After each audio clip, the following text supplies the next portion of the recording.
Okay, comments back to the panelists? Okay, some comments from the room.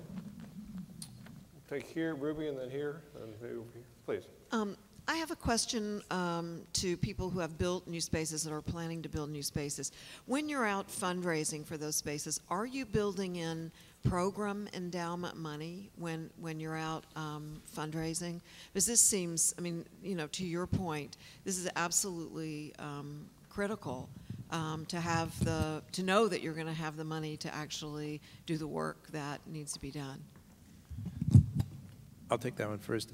It sure seems to me, Ruby, that if by now that lesson hasn't been learned, I'm not sure that it ever will be, and I can only answer by saying that when we talk about any kind of enhancement, any kind of capital improvements, there has to be a conversation about how the running the operation, the human resource support, and all the other costs associated with it once the capital improvement has been made is taken into a strategic planning process alongside the actual physical stuff. So, and I think that most institutions, at least most academic institutions that I'm aware of, are mandating that there be that kind of thinking that goes alongside the others. In our case, we started 5 years ago, and we received some initial seed funding from the provost to manage our operations according to a programmatic budget we presented to the provost. And the understanding with the provost, who's now the president at the University of Arizona, with our provost was that as we built our endowment, that we would slowly wean ourselves away from this programmatic support from the provost. And so we set off from the very beginning to raise a programmatic endowment and raise $13 million in our first 3.5 years. Of course, it's worth nothing right now for us because we haven't got anything off it. But the idea was that from the very beginning that we build, while the building was new, we had just gone through a major renovation, that we build on that excitement by raising first and foremost, not operating dollars, but endowment dollars. Hi, I'm in the studio art department here at Dartmouth. And I just wanted to put together two words that have come up a lot, flexibility and transparency, in a slightly different way, and remind people that when the Hop was built 50 years ago, the studios and the rehearsal rooms were all built open with glass windows, so transparency is not a new idea, and they did it here. And when you take your tours, you'll notice that a lot of those windows have been covered up because people didn't want to be performing all the time when they're working in their studios. So I would take the word flexibility and put it with the transparency, make the transparency as flexible as you can so that people have the choice whether or not they want to be on display when they're working. Great, thank you. Don Glasgow? Yes, thanks. When Jeff asked me to make a brief statement about this topic, I thought of two questions. One was you either encourage interaction or you don't. Well, this question, what kind of interaction do you want to encourage?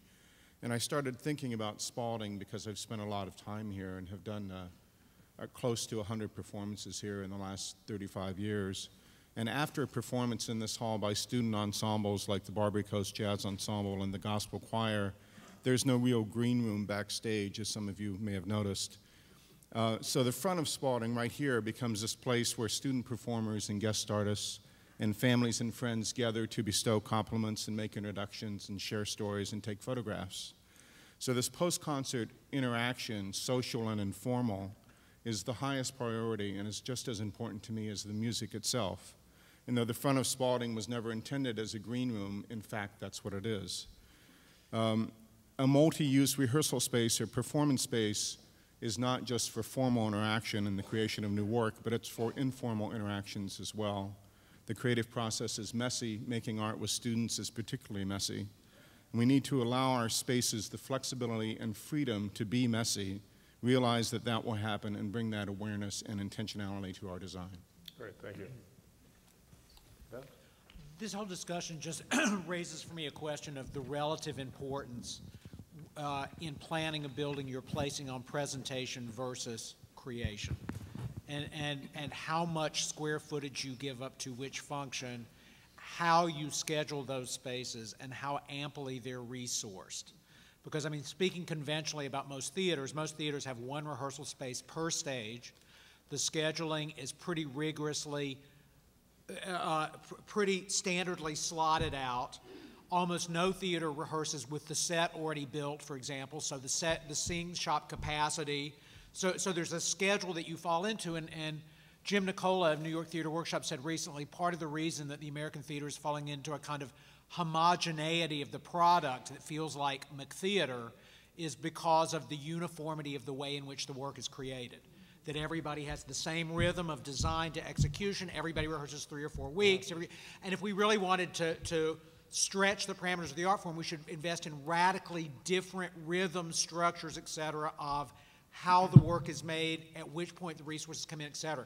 It's just an interesting question I would throw to this group about how you would see, Mike, especially maybe for you, because I know the way you work, how the work with like Mary Ann having resources to full technical capacity as she creates rather than in tech changes how you vision the facility or the building.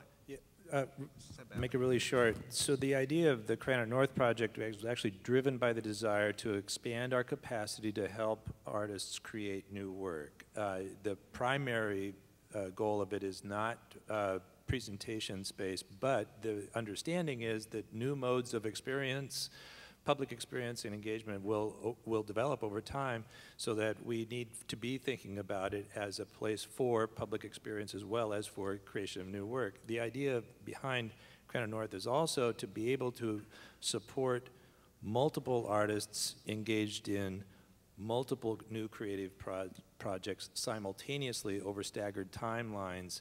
And so we need for the proportionate allocation, if that's a word for creation, we need for the space to be disproportionately committed to creativity, the creation of new work, and very flexibly on presentation, because don't forget the idea is to also repurpose the existing Cranor Center in ways that will accommodate new modes of experience as well. So I'm not sure that's an answer, but flexibility. I just want to say I think that's a very good point, and one of the things in the project that I described that we intentionally did was to try to approach it outside of that normal schedule, testing the patience of my colleagues in the shops and the theater department. But it was created over 2 years. The students entered the process at a certain time. The designers entered the process, and the animators and the video, much further into the process than you would in a typical sort of theater experience.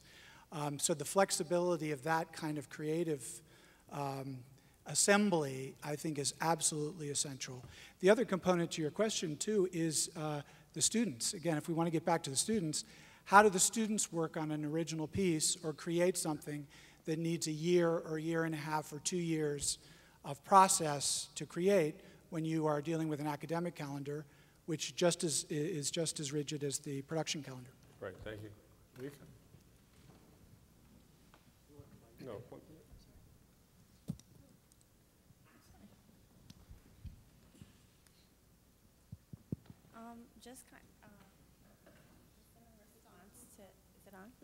Just in response to that, Visceral is a really interesting experience for me because usually Just speak directly into the mic. Hi. Okay. I've been dancing since I was 3, and usually in a performance, you only get to be in the actual performance space maybe the day of the performance. And in my case, it's usually been just a mark through, so you never actually get to perform in that space.